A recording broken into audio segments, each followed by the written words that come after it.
देखिए ध्यान से। एग्जाम्पल सारे खत्म हो चुके हैं, ठीक है। अब देखिए बच्चों, हमें क्या पढ़ना है, गुणोत्तर माध्य। क्या पढ़ना है? ज्योमेट्रिक मीन, ठीक है। तो पहले तो हेडिंग लगा लो, अब हेडिंग लगा लो गुणोत्तर माध्य।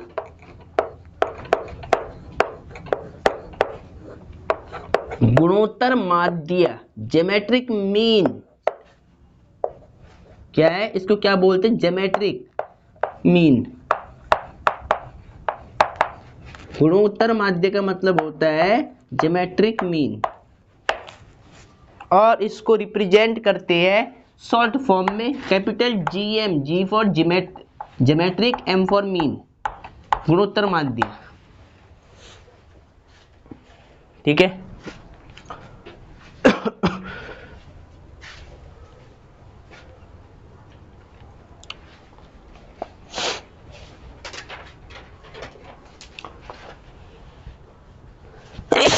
सॉरी बच्चों, आजकल थोड़ा सर्दी खांसी चल रही है, इसलिए माफ कीजिएगा। देखिए आगे। अब सबसे पहले हम इसमें दो संख्याएं मान लेंगे, ठीक है। तो मान लो, पहले मैं बोल रहा हूँ, सभी बच्चे ध्यान से सुन ले, मैं केवल बोलूँगा, है ना, थ्योरेटिकल पार्ट, और वो आपको अपनी कॉपी में नोट करना है, ठीक है। सही से देखिए। मान लो कि माना दो धनात्मक संख्याएं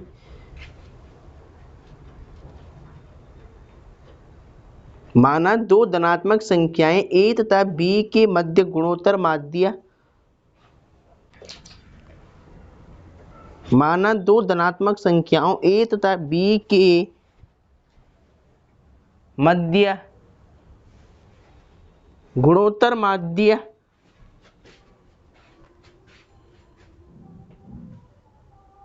माना दो धनात्मक संख्याएं a तथा b के मध्य गुणोत्तर माध्य बराबर, देखो गुणोत्तर माध्य जीएम बराबर हमेशा root of a into B के बराबर होता है। ये होता है दो नंबर के बीच, दो जो नंबर आपने मान लिए a और b, उनके जो मध्य समांतर माध्य आता है ना, समांतर माध्य नहीं, ज्योमेट्रिक मीन, गुणोत्तर माध्य, वो हमेशा GM is equal to root of a into B के इक्वल आता है। इस बात का ध्यान रहे, ठीक है। कैसे? देखिए, मान लिया एग्जाम्पल लिख लो एक, कि हमें जैसे देखिए, जैसे हमें 2 और एनसीईआरटी में एग्जाम्पल है, देखिए हमें 2 और 8, हमारे पास दो संख्याएं 2 और 8, और हमें इनके बीच हमें क्या बताना, गुणोत्तर माध्य है। देखिए बच्चों, 2 और 8 के मध्य अगर हमें गुणोत्तर माध्य ज्ञात करना हो ना, गुणोत्तर माध्य ज्ञात करें,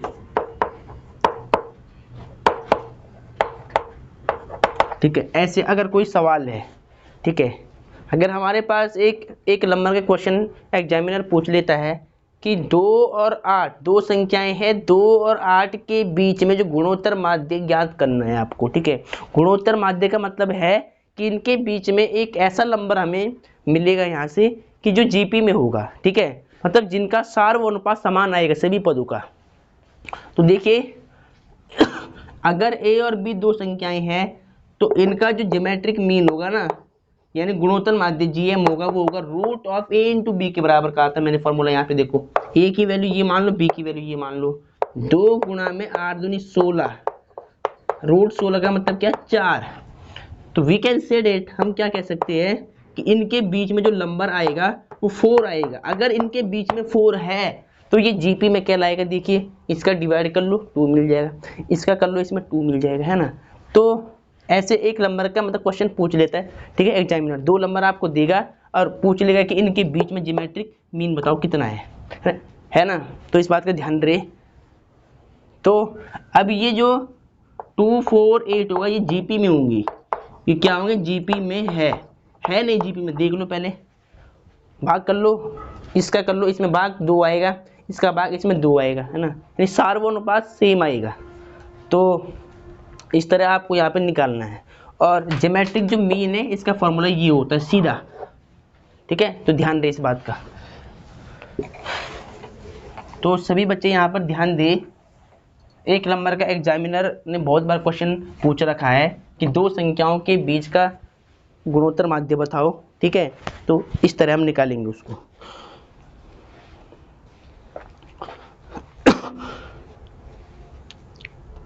अब देखिए बच्चों, एक हेडिंग जरा और लिख लो, जरा आप फटाफट लिख लो जरा। माना कि लिखो, माना कि ए तथा बी के बीच n संख्याएं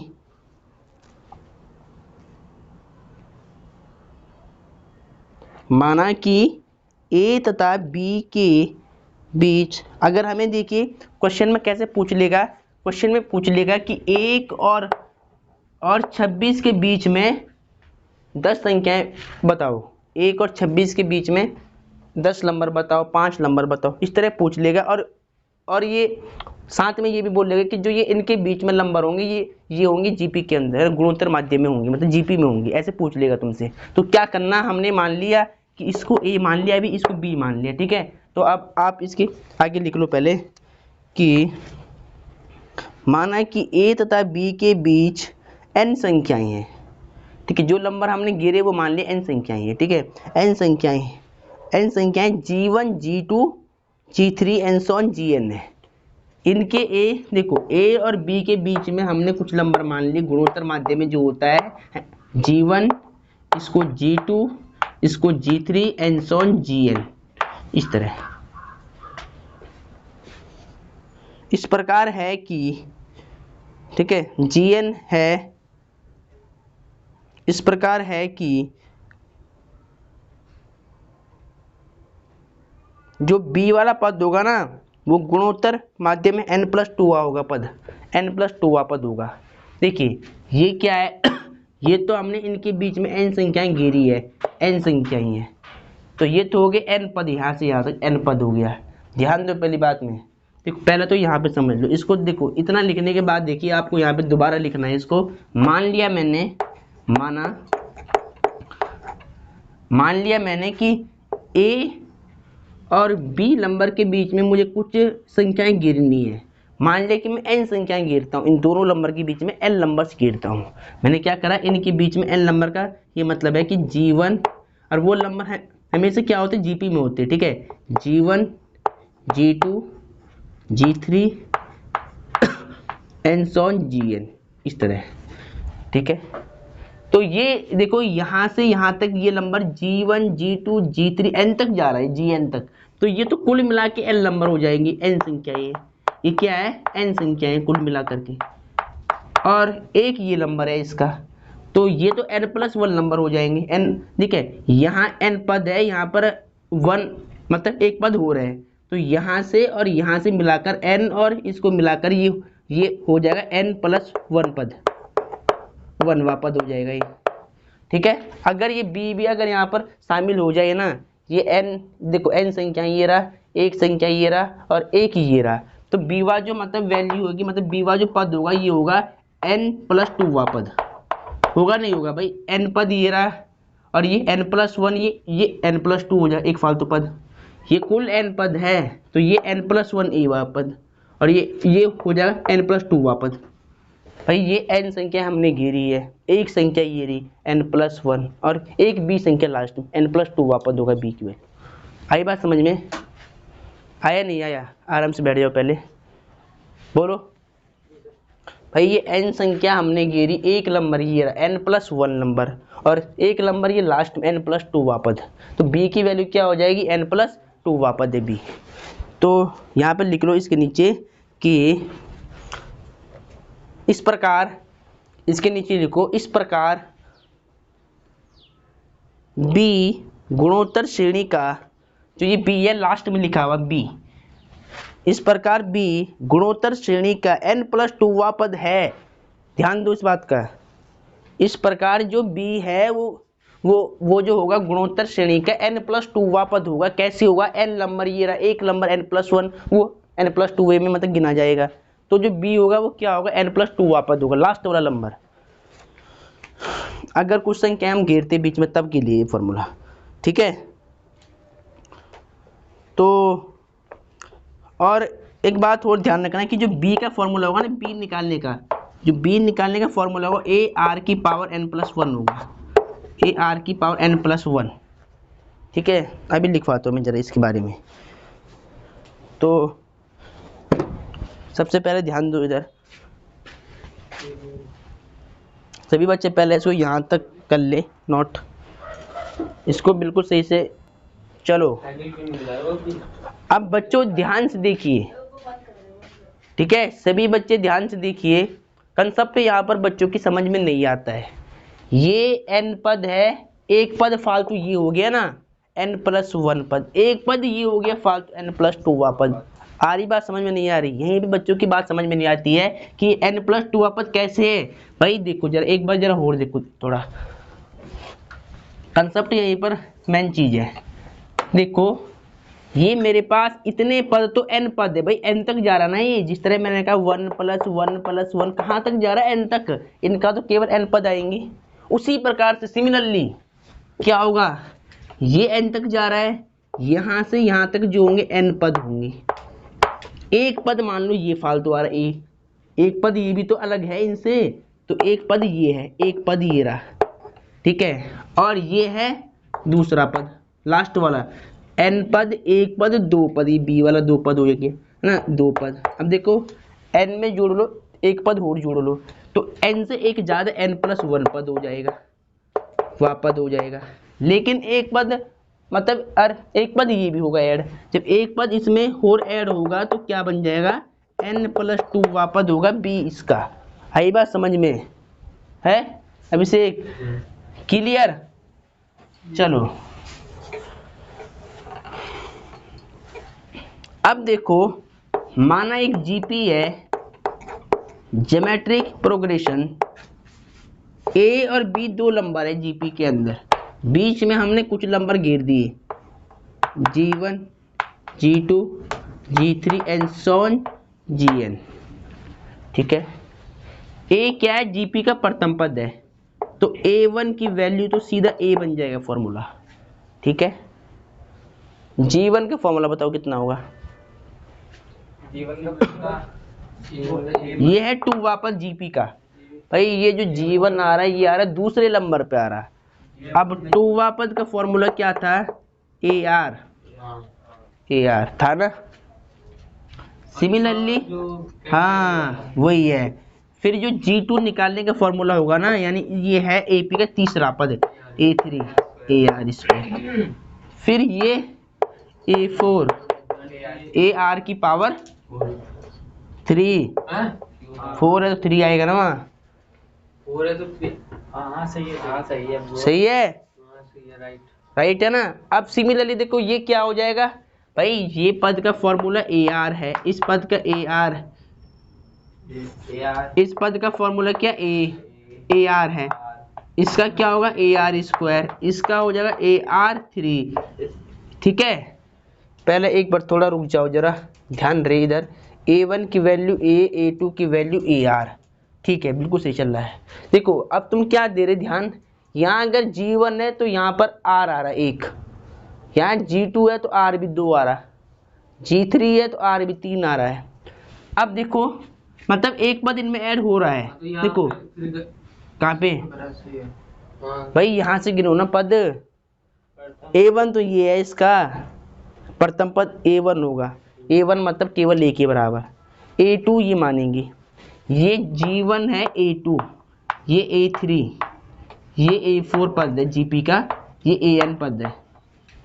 AN का सूत्र क्या होगा, A R की पावर n-1, ठीक है। आपने G3 अच्छा यार क्यों लिखा, ठीक है, आई बात समझ में? अच्छा यहाँ G3 हाँ। देखो यहाँ पे 1 1 ऐड हो रहा है, देखो यहाँ 1 ऐड हुआ तो यहाँ 2 आया, यहाँ 1 ऐड हुआ तो यहाँ 3 आया, यहाँ 1 ऐड तो वहाँ पे वो आएगा 4 आएगा इसके बाद पर, लेकिन n है तो n-1 आएगा। लेकिन एक पद ये फालतू हो रहा है b, ठीक है, तो इससे ज़्यादा क्या होगा, b का जो सूत्र बनाया है वो बनाया है a b की a, आर की power N plus one, B की वैल्यू ये आएगी, क्योंकि एक पद ये फालतू है ना, एक पद ये भी होगा। यहाँ पे देखो काउंट ये n माइनस वन है, यहाँ पे जब अगर 2 ऐड करोगे ना ऐसे करके तो 2 घट जाएगा, यहाँ से 1 बच जाएगा लास्ट में। भाई 2 में से 1 जाएगा तो 1 आएगा ना, तो n वापस जो b की वैल्यू होगी वो आएगी b बराबर a r की power n plus one formula होगा, ध्यान रखना इस बात का, ठीक है। इसको लिख लो पहले जरा ध्यान से, ये केवल बेसिक चल रहा है, ठीक है। बेसिक में थोड़ा सा आपको समझना पड़ेगा पहले इसके कंसेप्ट को थोड़ा सही से। चलो यहाँ तक आपने नोट कर लिया होगा, अभी बच्चे इसको पहले नोट कर ले, हो गया, आई बात समझ में। भाई ये जो b की जो वैल्यू है ये b है, n प्लस टू वापस है नहीं है, अब n के स्थान पर रख लो आप यहाँ पर a r की पावर n माइनस वन पर यहाँ रख दो तुम, n के स्थान पर क्या रख दो, n प्लस टू रख दो, तो n प्लस वन आएगा सीधा, है ना, ऐसे r n plus two minus one a r n plus one आएगा, तो b की जो वैल्यू होगी वो ये बन जाएगी फॉर्मूला। आई बात समझ नहीं आई, क्योंकि b यहाँ पर कौन सा था पद, n प्लस टू वापस था, इसलिए ध्यान दे इस बात का। चलो सभी ने नोट कर लिया होगा, ठीक है। अब देखिए बच्चों यहाँ पर इतने कंसेप्ट के बाद एग्जाम्पल नंबर 17 पे आते जरा। ज्योमेट्रिक मीन से बेस है, ठीक है, ज्योमेट्रिक जो मीन है उस पर बेस क्वेश्चन है ये, एग्जाम्पल नंबर 17 है। देखिए ध्यान से, ऐसी 3 संख्याएं ज्ञात कीजिए जिनको 1 तथा 256 के बीच रखने पर प्राप्त अनुक्रम एक गुणोत्तर श्रेणी बन जाए, ठीक है। तो माना हमने क्या करा, ऐसी 2 संख्याएं, मतलब 1 और इसने दे रखा ना 1 और 256, देखो 1 और 256 के बीच में हमें कुछ नंबर गिरने हैं कि जिससे वो जीपी बन जाए इन दोनों के बीच में। तो देखिए 3 संख्याएं गिरनी, केवल इन 2 नंबर के बीच में हमें 3 संख्या गिरनी है। तो हम सबसे पहले मानते एक संख्या G1, एक G2, एक G3 एंड सो ऑन, बस 3 गिरी तो बस 3 रख दो, ठीक है। आई बात समझ में। भाई 1 और 256 के बीच में हमें कितने नंबर गिरने थे, 3 संख्याएं पूछ रहा है ताकि वो जीपी बन जाए, तो हमने 1 और 256 के बीच में ये 3 नंबर गिर दिए, G1, G2, G3, इनकी वैल्यू हमें निकालनी है, ठीक है। अब अगर ये संख्याएं हमने गिर दी है तो माना है कि ये जीपी है, तो इसको जीपी मान सकते हैं आप। कह रहा है कि ये संख्या गिरने से जीपी है ना, कि 3 संख्या गिरो कि वो जीपी बन जाए, तो हमने इसको जीपी मान लिया पहले, तो यहाँ लिख लो माना जीपी,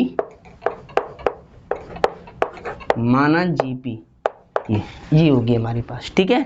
अब हमें इस जीपी का G1 निकालना है, G2 निकालना है, G3 निकालना है, ठीक है। अब देखिए ध्यान से, ये क्या होता है, जीपी का प्रथम पद, प्रथम पद क्या होता है, प्रथम पद A1 कितना हो जाएगा 1, ठीक है। अब देखिए बच्चों जरा मुझे ये बताओ 256 जीपी का कौन सा पद होगा, an क्यों होगा, गिन लो, A1, A2, A3, A4, A5 है ना, 5वां पद होगा जीपी का, A5 बराबर 256, A5 का फॉर्मूला AR की पावर 4, एक कम था ना, इक्वल टू 256, यहाँ से पुटअप कर लो 1, A की वैल्यू, A क्या है 1, R की पावर 4 256, R की पावर 4 इक्वल टू 256। अब देखिए बच्चों इसको इस रूप में लाओ, तो फैक्टर कर लो चाहिए इसके पहले, 256 की फैक्टर निकाल लो, 2 एकम 2, 2 दूनी 4, बच्चा 1, 2 अट्ठी 16, 2 छिंग 12, 2 चौक 8, 2 3 6, 2 दूनी 4, 2 एकम 2, 2 छिंग 12, 2 अट्ठी 16, 2 चौक 8, 2 दूनी 4, 2 एकम 2, कितना आएगा 1 2 3 4 5 6 7 8, 2 की पावर 8। तो R इसको तो सेम लिख लो, इसको लिख दिया मैंने 2 की पावर 8, ऐसे लिख दिया, ठीक है। अब ऐसे लिखने से फायदा क्या होगा, घटेगा कुछ, पावर से हैं? और इसकी पावर बेस सेम थोड़ी है ना। बेस सेम नहीं है ना। एक काम कर लो, चलो एक काम कर लो, ऐसे मत करो, आप कर लो। देखिए 2 की घात क्या है 8 मैंने लिख दिया यहाँ पे, ठीक है, कोई दिक्कत नहीं है। जब ये उधर जाएगी ना पावर, तो 2 r की पावर 4 का मतलब ये होता है कि इसकी पावर 1/4 क्वार्टरली 1/4 हो जाती है यहाँ की, ठीक है, ध्यान रखना। जिस तरह की अगर यहाँ क्यूब रहता है ना, अगर इस पावर को यहाँ भेजनी है तो a की पावर a पे क्यूब लग जाता है 1/3, है ना। अगर 4 होता तो वहाँ जाके 1/4 हो जाता है पावर। चलो अब देखिए ध्यान से, r इज इक्वल टू 2 की पावर तो 8 है, मल्टीप्लाई में क्या आया 1/4 आया, है ना। 4 1 जा 4, 4 2 जा 8, है ना। r इज इक्वल टू 2 की पावर 2, r की वैल्यू 2 की पावर 2 कितना होगा, हाँ 2 का स्क्वायर 4, r की वैल्यू कितनी आएगी 4 आएगी। चेक कर लो बुक में एक बार, r की वैल्यू हाँ, r की इसमें 2 वैल्यू आ रही है, प्लस और माइनस, है ना। तो हमने केवल ली प्लस में, है ना, कोई दिक्कत नहीं, हमारा सही आंसर है बिल्कुल, ठीक है। 2 वैल्यू आप यहाँ से ले सकते हो, ठीक है, कोई दिक्कत नहीं उसमें। तो r की वैल्यू हम लेते 4, ठीक है, प्लस वाली भी ले सकते हो तुम, ठीक है, माइनस वाली भी तुम यहाँ पे ले सकती है। तो इसने r के लिए 2 मान, माइनस वाला भी और प्लस वाला भी। माइनस तो देखो ऐसे आएगा, जब देखो ये वहाँ जाएगा ना तो ये रूट बन जाएगा। देखो इसको आप कैसे लिख सकते हैं, r की पावर 4 तो 56 हो गया, r की पावर 2 की पावर 2 कर लो, फिर पावर बेस में चली जाएगी। माइनस नहीं आएगा वैसे इसमें, है ना, माइनस भी आएगा, लेकिन उसने क्या करा, उसने इसको सॉल्व ऐसे करा, देखो ध्यान से, उसने ऐसे करा r की, देखिए उसने इसको सॉल्व करा ऐसे, r की पावर 4 थी और यहाँ पे 256 लिखा हुआ था ऐसे, ठीक है। जब ये पावर देखो उधर जाएगी ना, ये पावर देखो इसने क्या करा, r square into r square कर दिया, इसको ब्रेक, 256 होता 16 का स्क्वायर, 16 गुणा 16 कर दिया ऐसे, ठीक है। अब देखिए जरा ध्यान से, दोनों तरफ अगर मैं रूट लूँगा ना, अगर यहाँ रूट लूँगा ऐसे, तो r square into r square, और यहाँ भी रूट ले लो ऐसे, 16 गुणा 16, देखिए r स्क्वायर से तो रूट कट जाएगा, यहाँ r इंटू r बच जाएगा, और यहाँ पर आ जाएगा तुम्हारा कितना, केवल एक 16 बच जाएगा, है ना, रूट से बाहर निकल के। अब देखिए यहाँ से स्क्वायर और यहाँ 16 बन जाएगा, और जब स्क्वायर हटेगा ना तो प्लस माइनस यहाँ लगता है, ऐसे भी सही है बिल्कुल, प्लस माइनस रूट में 16 ऐसे आएगा, r equal two plus minus 4 आएगा। r की दोनों वैल्यू भी ले सकती है, ठीक है, आई बात समझ में, उनने ये करा है वहाँ पे,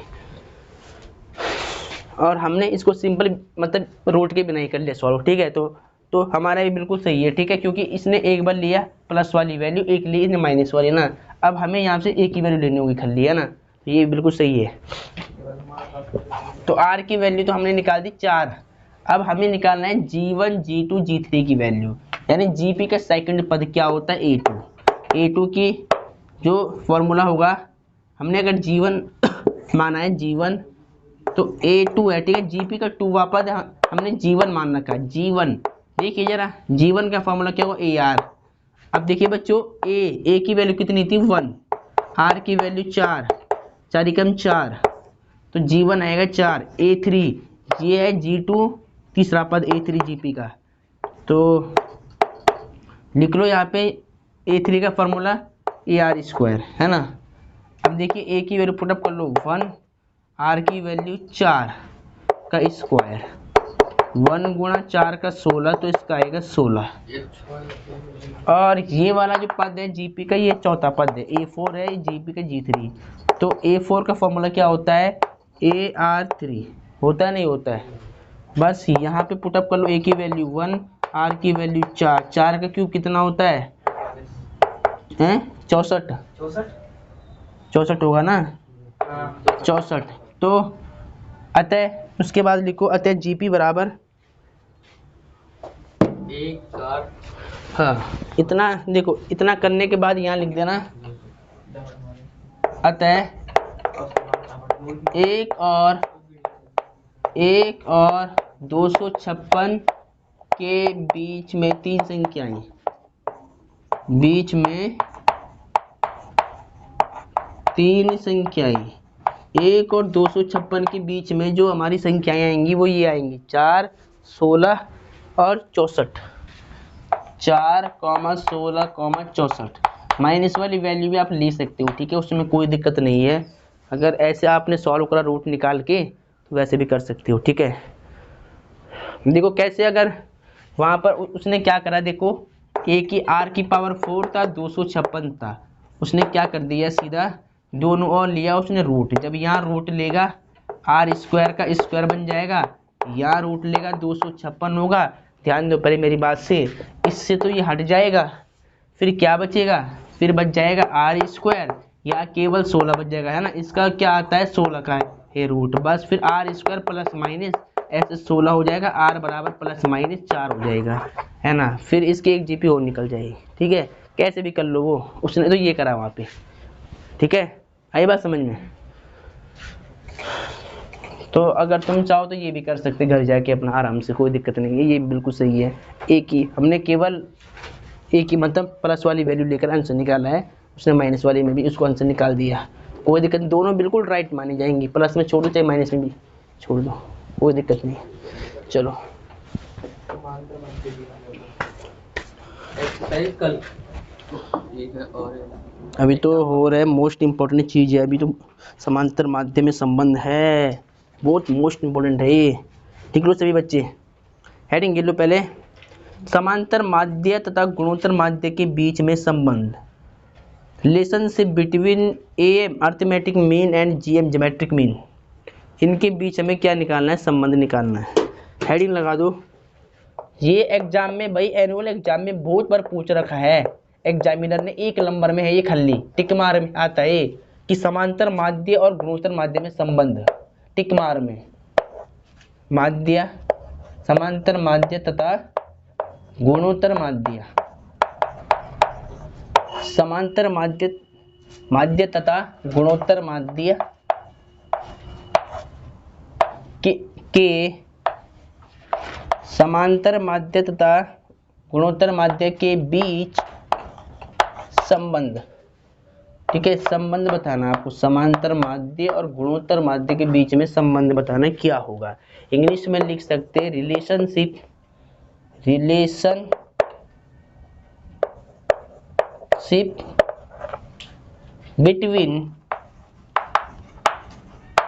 बिटवीन एम यानी arithmetic mean and geometric mean GM, गुणोत्तर माध्य ज्योमेट्रिक मीन, इसके बीच में संबंध एग्जाम में बहुत बार पूछ रखा है। और ये जो ये रिलेशन है ये मोस्ट इंपॉर्टेंट है, ध्यान रखना, मोस्ट इंपॉर्टेंट है, वेरी वेरी इंपॉर्टेंट है, ठीक है।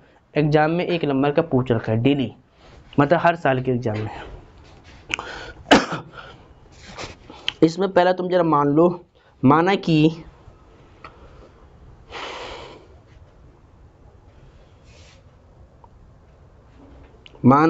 कि ए, देखो कैपिटल ए तथा कैपिटल जी, माना कैपिटल ए तथा कैपिटल जी दी गई दो धनात्मक वास्तविक संख्याओं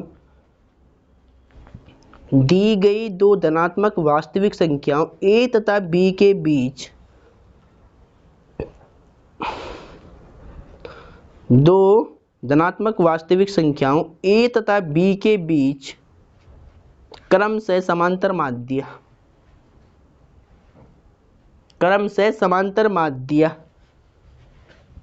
ए एम अर्थमेटिक मीन तथा गुणोत्तर माध्य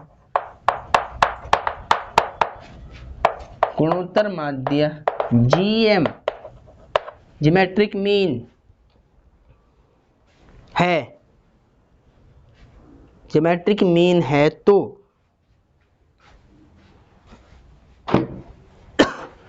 तो अब ध्यान दे इधर, तो रिजल्ट क्या निकलेगा। एक बार दोबारा कोई बच्चा इसको पढ़ लो, मैंने क्या लिखवाया है, फटाफट पढ़ लो, जल्दी पढ़ लो। माना कि ए तथा हाँ। बी की दी गई दो धनात्मक वास्तविक संख्याओं ए तथा बी के बीच क्रमशः समांतर माध्य एम तथा गुणोत्तर माध्य एम है तो गुणोत्तर माध्य GM, समांतर माध्य AM और फिर गुणोत्तर माध्य GM है तो क्या होगा। देखिए यहाँ पे ध्यान से, तब A बराबर का मतलब है AM को शॉर्ट में केवल A लिखते हैं, अर्थमेटिक मीन, ठीक है। तो A बराबर देखिए फॉर्मूला आपने पढ़ा था A प्लस B अपॉन में 2, ठीक है, तथा गुणोत्तर माध्य हमने G माना था स्टार्टिंग में, कैपिटल G, इसका फॉर्मूला रूट में AB था नहीं था, ध्यान रखना इस बात का। अब अगर मैं इसको इस प्रकार से लिख लूँ, देखिए मैं क्या लिख लूँ, ये दोनों क्या है आपस में क्या माध्य है। अगर इस माध्य को इस माध्य के इक्वल अगर रख दूँ मैं, देयरफॉर मैंने क्या लिखा, A इक्वल टू G, क्या लिखा, A इक्वल टू T, मतलब G, ये तो आपस में माध्य दोनों इक्वल रख दी पहली बात।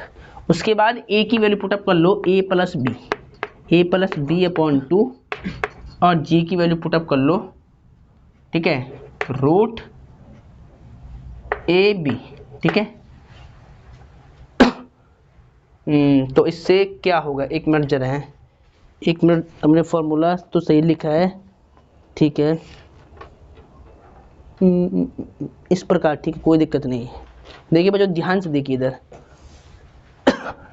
इतना करने के बाद आपको क्या करना, देखिए आपने A और G मान लिया, ठीक है, A और G आपको मान लेना पहले। देखिए अगर इस G को मैं इधर लाता हूँ ना इसके साथ में, देखिए आपको इसको इस प्रकार से लिखना है। देखिए पहले ध्यान देना, यहाँ पर यहीं पर बात बच्चे को समझ में नहीं आती है। इस G को लाऊंगा मैं इधर की साइड, तो A माइनस G में से घटा दूंगा, इसमें से घटा दूंगा पहले ये वाली वैल्यू, ठीक है।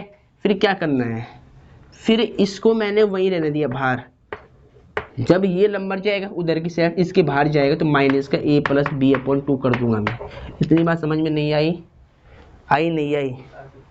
A में से घटाएंगे पहले G, मतलब ये है कि इन दोनों समीकरण को करना है हमें माइनस, ठीक है। रुक जाओ, तुम्हें थोड़ा अच्छी फॉर्म में समझाना पड़ेगा, रुक जाओ, वो तो मैं सोच रहा था अगर शॉर्ट में तुम्हें समझ में आ जाए तो अच्छी बात है, अन्यथा देखिए ध्यान से, क्योंकि हमें पता है कि अर्थमेटिक मीन को हम AM या A बोलते हैं शॉर्ट में, ठीक है। इसका formula A plus B upon 2 है, ठीक है। इसको मान लो इक्वेशन फर्स्ट, क्या मान लो, इक्वेशन फर्स्ट।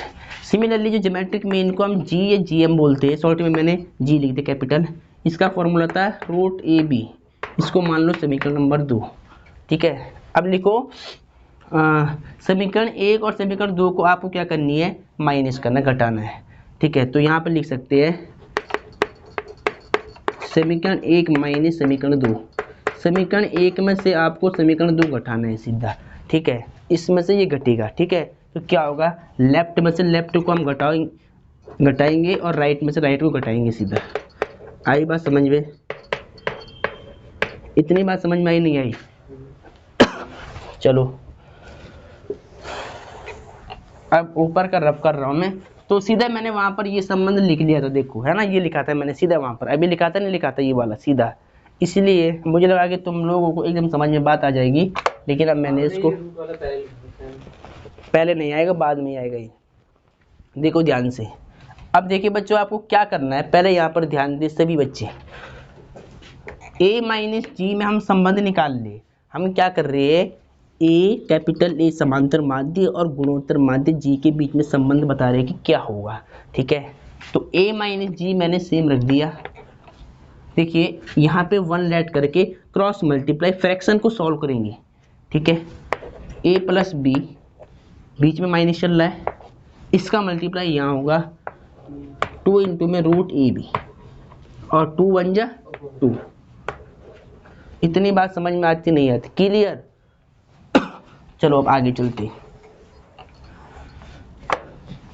अब देखिए बच्चों A माइनस G तो मैंने सेम लिख लिया, इस A को देखिए पहले तो इस A को मैं क्या लिख सकता हूँ, रूट A का स्क्वायर लिख सकता हूँ, नहीं स्क्वायर से रूट हट जाएगा फिर A मिल जाएगा। सिमिलरली मैं क्या करूँगा, इस B को मैं क्या लिखूँगा, रूट B का स्क्वायर, स्क्वायर से रूट हट जाएगा फिर B मिल जाएगा माइनस, इसका रूट कर दूंगा मैं ब्रैक, root A into root B लिख दूंगा, ठीक है। अपॉन में क्या चल रहा है, 2 चल रहा है।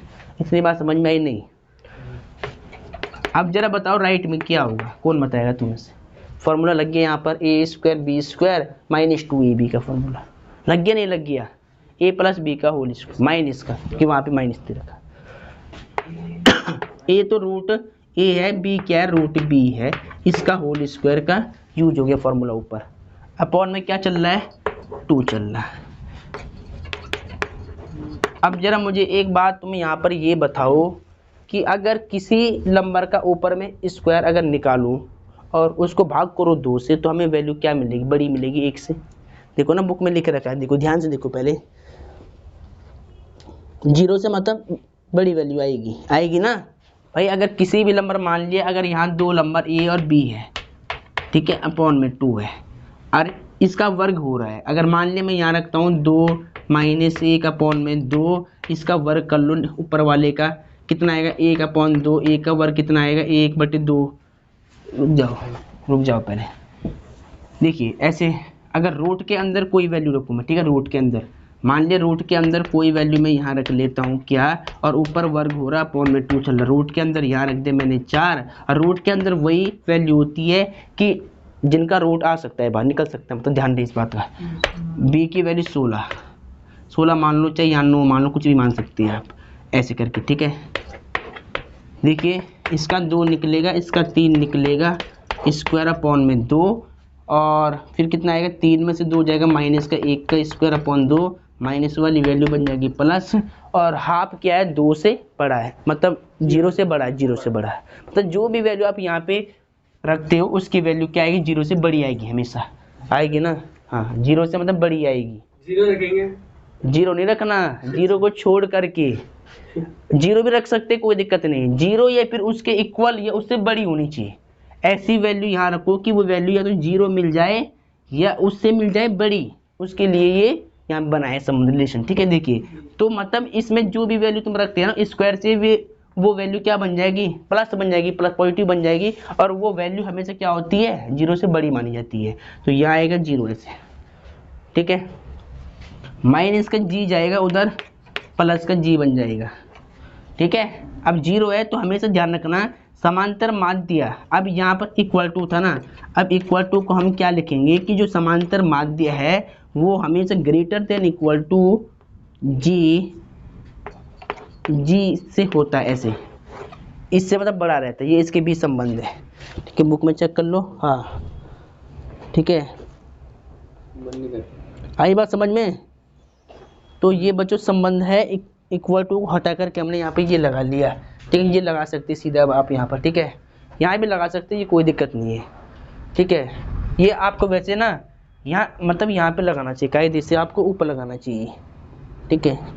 देखिए यहाँ पे आप इसको लगा सकते हैं कि जो इसकी जो वैल्यू आएगी ना, इसकी वैल्यू हमेशा जो भी ये देगा हमें 0 या फिर 0 से बड़ी देगा, ठीक है। इसकी जो वैल्यू आएगी वो आएगी 0 या फिर उससे बड़ी आएगी, तो फिर ये चलता रहेगा ऐसे, और जब ये चलेगा इसकी वैल्यू क्या आएगी? 0 या फिर उससे बड़ी आएगी, तो बस यहाँ पर ये लगा दिया हमने सिंबल, ग्रेटर देन और इक्वल टू का सिंबल लगा दिया। अब ये हट जाएगा इधर, देखिए ध्यान से, पहले एक बार इसको और देखिएगा इधर, फिर ये सिंबल तो यहीं पे रहा, ये भेज दिया हमने बाहर, ठीक है। ऐसे लिख लो आप, ए ये रुक जाओ थोड़ा रुक जाओ। देखिए पहले तो आप ना ऐसे कर लो इसको, इसकी वैल्यू आएगी 0, मतलब इसकी वैल्यू आएगी इससे बड़ी, इसके बराबर, फिर ये उधर जाएगा g, तो greater than equal to g, मतलब समांतर माध्य क्या होता है? गुणोत्तर माध्य के इक्वल या उससे बड़ा होता है। तो लिख लो अब इसके नीचे, और ये संबंध याद रखना, टिक मार में ये पूछ लेता खाली ये वाला संबंध बताओ, है ना, ये देता लेस देन देता, बहुत कुछ देता है वहाँ पे, तो इस पर टिक मारना, ध्यान दो इस पे, तो जहाँ पर ये वाली कंडीशन दे रखी है। अब लिख लो अतः, इसके नीचे लिखो अतः समांतर माध्य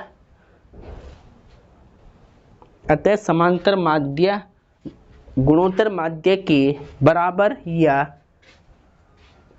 अतः समांतर माध्य गुणोत्तर माध्य के बराबर या गुणोत्तर माध्य से बड़ा होता है। अतः समांतर माध्य गुणोत्तर माध्य के बराबर या गुणोत्तर माध्य से बड़ा होता है। ये इसमें संबंध है, इसको ध्यान रखना, इंपॉर्टेंट है बहुत ज़्यादा, बहुत बार रिपीट था ये संबंध, इंपॉर्टेंट चीज़ बता दी मैंने आपको आज की लेक्चर की। इंपॉर्टेंट, बहुत ज़्यादा इंपॉर्टेंट चीज़ है, 1 नंबर की है, टिक मार वाला क्वेश्चन में आता है, ऑप्शन में टिक मारने है कि इनके बीच संबंध क्या होगा, ए और जी के बीच में तो ये संबंध होता है ना।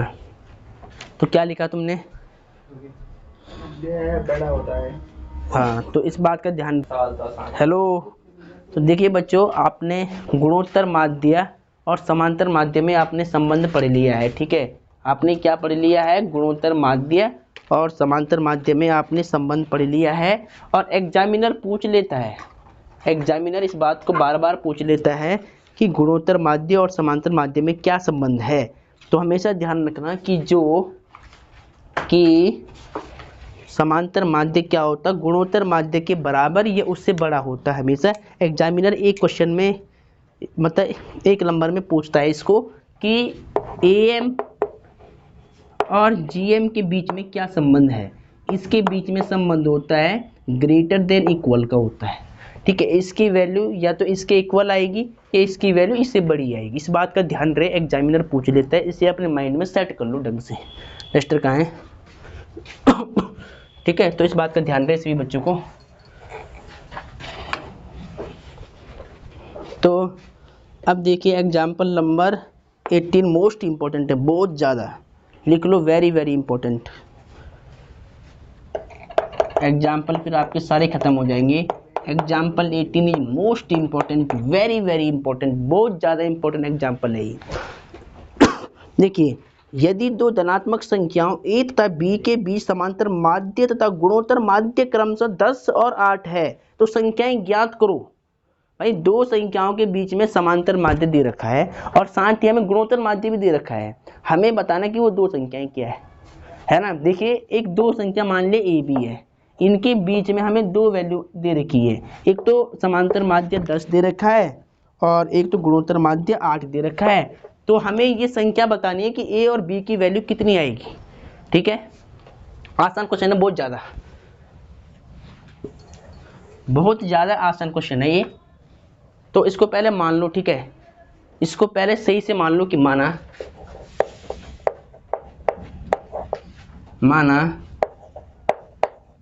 दो संख्याएं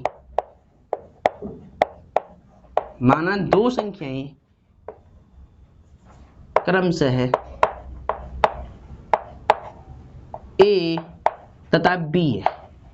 जो संख्याएं हमें फाइंड करनी है, ज्ञात करनी है, उसको हमने a और b लेट कर लिया, ठीक है।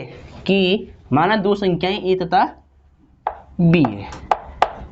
चलो, अब अगर ये दो संख्याएं a और b है तो इनकी वैल्यू हमें बतानी है और इन दोनों के बीच में हमें दो वैल्यू गिवन है, एक तो समांतर माध्य और एक तो गुणोत्तर माध्य है, ठीक है।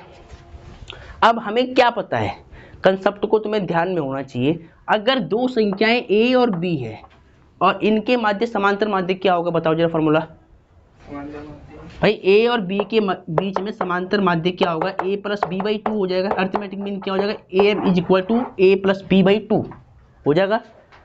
सिमिलरली अगर यही दो नंबर है, इनके बीच में गुणोत्तर माध्य क्या हो जाएगा, बताओ। Root A B. हाँ, gm is equal to root A B, ठीक है। अब हमें क्या दे रखा है, इन दोनों संख्याओं का हमें am दे रखा है और gm दे रखा है।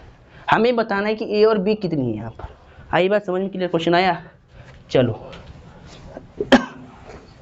तो दिया है गिवन डेट, दिया है, सबसे पहले ध्यान दीजिएगा इधर, दिया है इन दोनों नंबर का हमें क्या दे रखा है, समांतर माध्य am की वैल्यू, am समांतर माध्य। थोड़ा सा अगर अच्छी वे में लिखना चाहते हो तो लिख सकते, कोई दिक्कत थोड़ी ना है। समांतर माध्य am बराबर, क्वेश्चन में दे रखा है यदि दो धनात्मक संख्याओं a तथा बीच के बीच समांतर माध्य 10 और गुणोत्तर माध्य, ये क्वेश्चन मोस्ट इंपोर्टेंट है, बहुत ज्यादा। गुणोत्तर माध्य ज्योमेट्रिक मीन gm, देयरफॉर कितनी गिवन है वैल्यू, 8, ठीक है। तो हमें बताना है, हमें क्या फाइंड करना है, टू फाइंड कि a और b की वैल्यू क्या होगी। ए और बी की वैल्यू क्या होगी। ए की वैल्यू क्वेश्चन मार्क, बी की वैल्यू क्वेश्चन मार्क। क्वेश्चन समझ में आ गया, पकड़ लो इसको। अब देखिए बिल्कुल ध्यान से, सिंस सॉल्यूशन यहां से स्टार्ट है, हल सॉल्यूशन।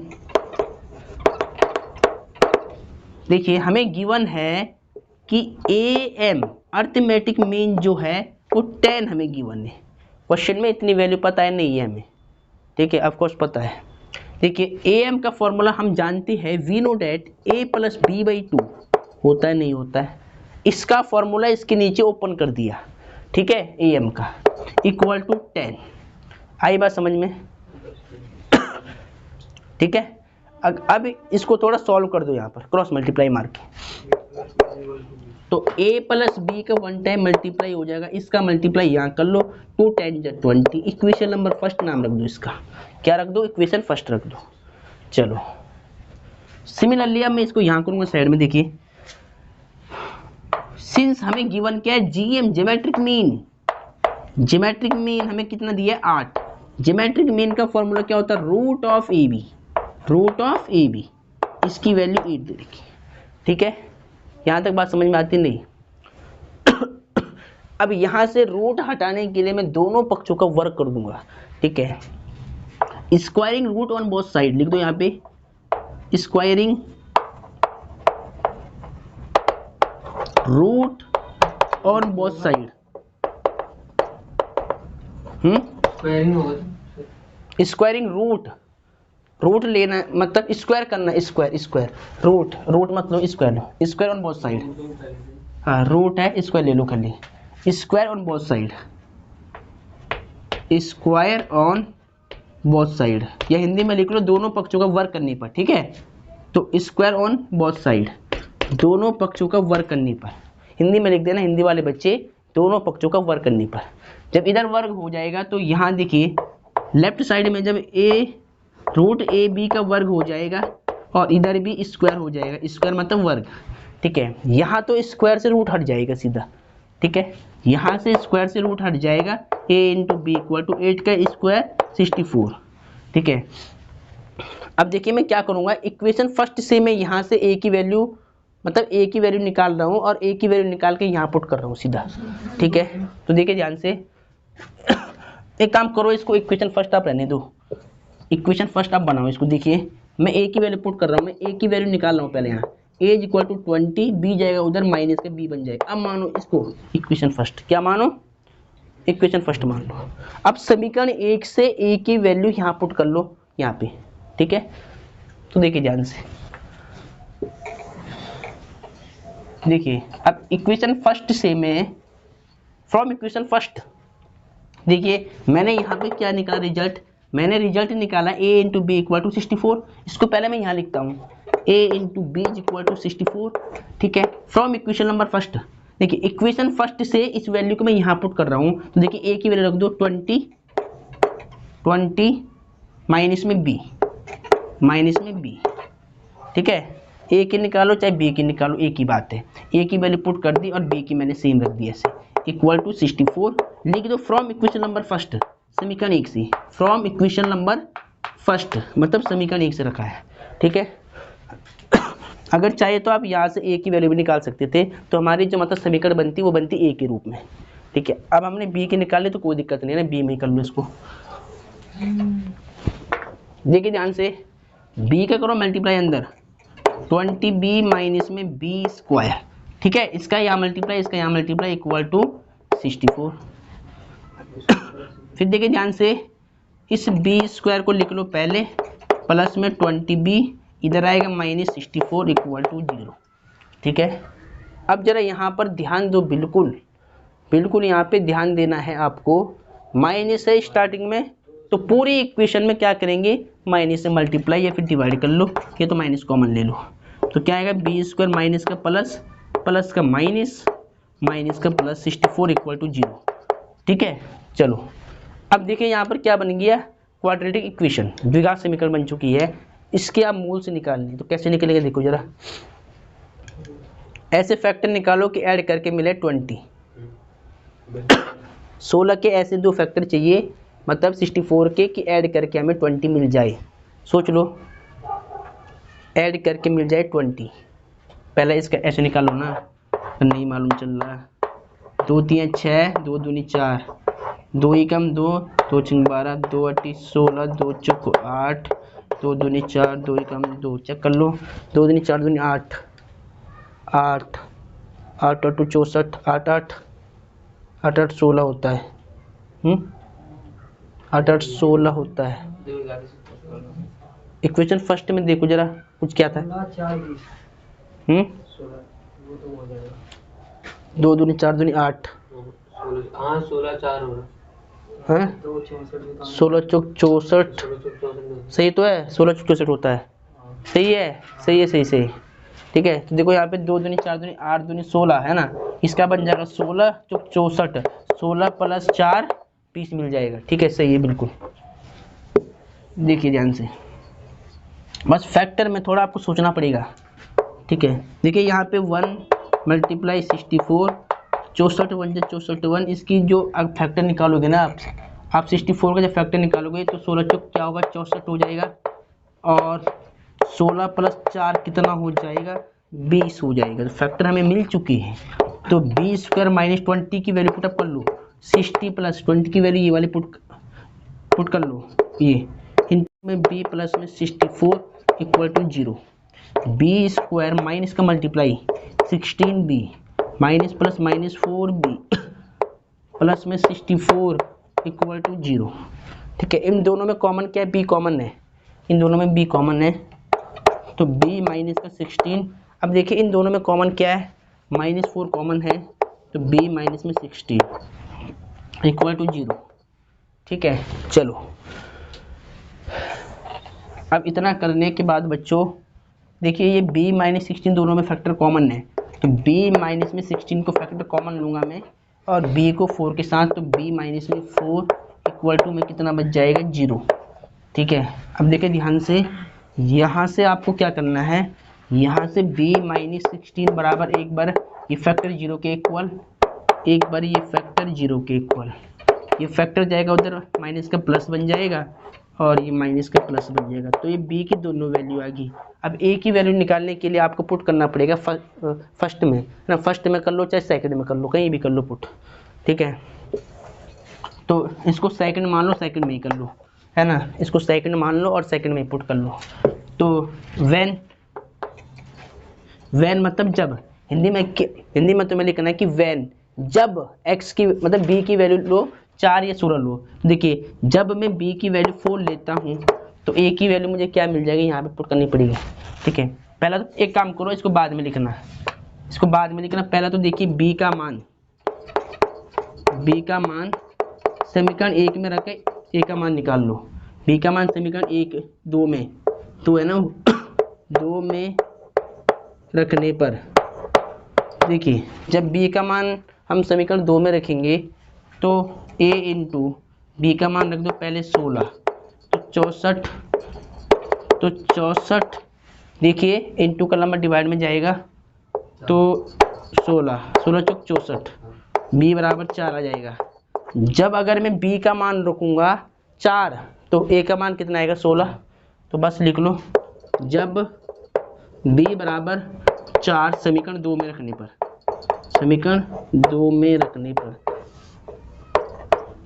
जब b का मान में 4 समीकरण 2 में रखूँगा तो a का मान कितना मिल जाएगा, 4 यहाँ पे रखना है 64, a बराबर कि 64 बट्टे में 4, 4 एकम 4, 4 एकम 4, 4 चिंग 24, तो a बराबर कितना निकल जाएगा, 16। ठीक है, तो ये आपके आंसर हो गए। ठीक है, जब देखिए पहले जब b का मान 16 होगा तो a का मान कितना आएगा, ये a था, a चल रहा है। ठीक है, जब b का मान 16 तो a का मान 4, जब b का मान 4 तो a का मान 16 आएगा, तो ये होगी वो 2 नंबर। ठीक है,